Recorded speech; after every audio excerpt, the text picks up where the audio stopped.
Tonight, when a baby enters the world, the room waits for one sound.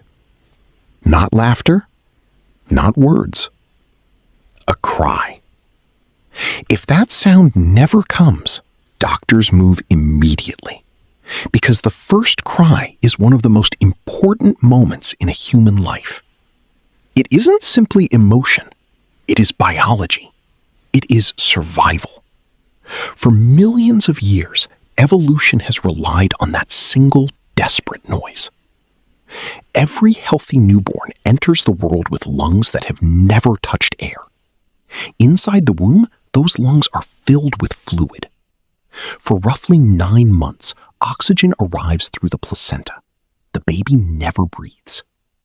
The moment the umbilical cord stops doing its job, everything changes. The body has only seconds to adapt.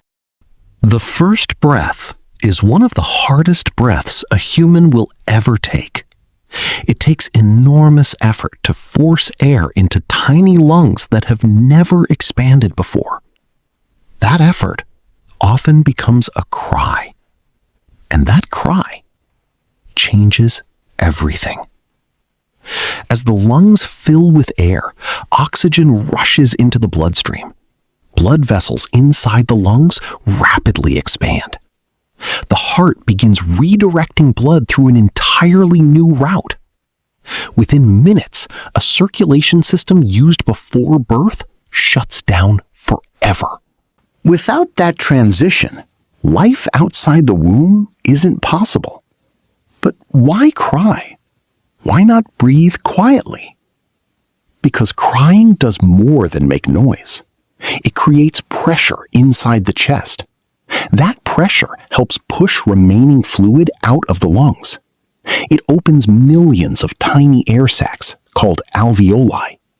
Those microscopic structures will support every breath for the rest of your life. One loud cry can prepare them for decades of work. Isn't it strange that the most painful sound in a delivery room is also the most reassuring? Doctors have measured this transformation for decades. The Apgar Score, developed by anesthesiologist Virginia Apgar in 1952, evaluates newborn health within minutes after birth. One category is respiratory effort. A strong cry usually signals that the lungs and nervous system are working together. Silence can signal immediate danger.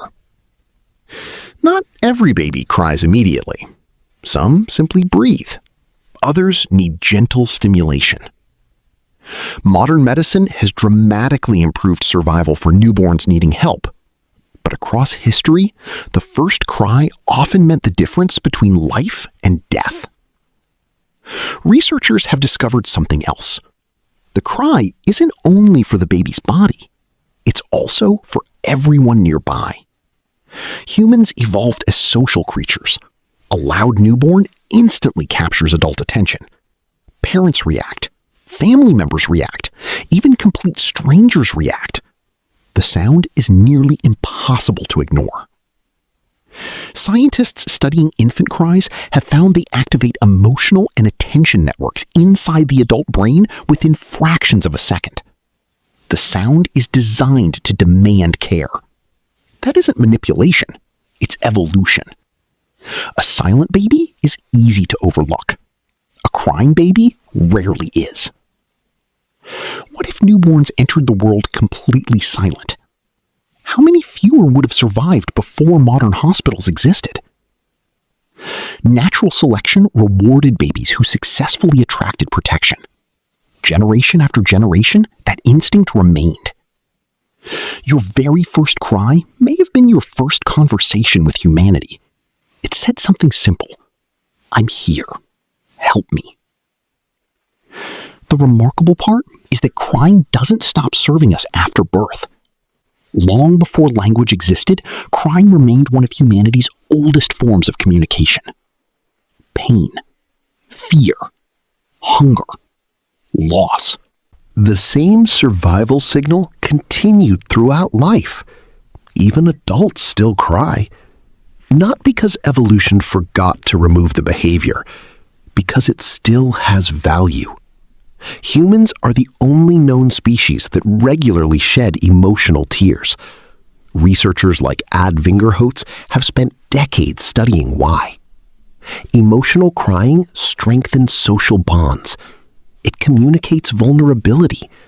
It encourages support from others. The behavior that began in a delivery room may have helped build families, friendships, and entire communities. Your first cry wasn't a sign that life had gone wrong. It was proof that your body knew exactly what to do. The strange truth is this: the first sound you ever made wasn't announcing your arrival.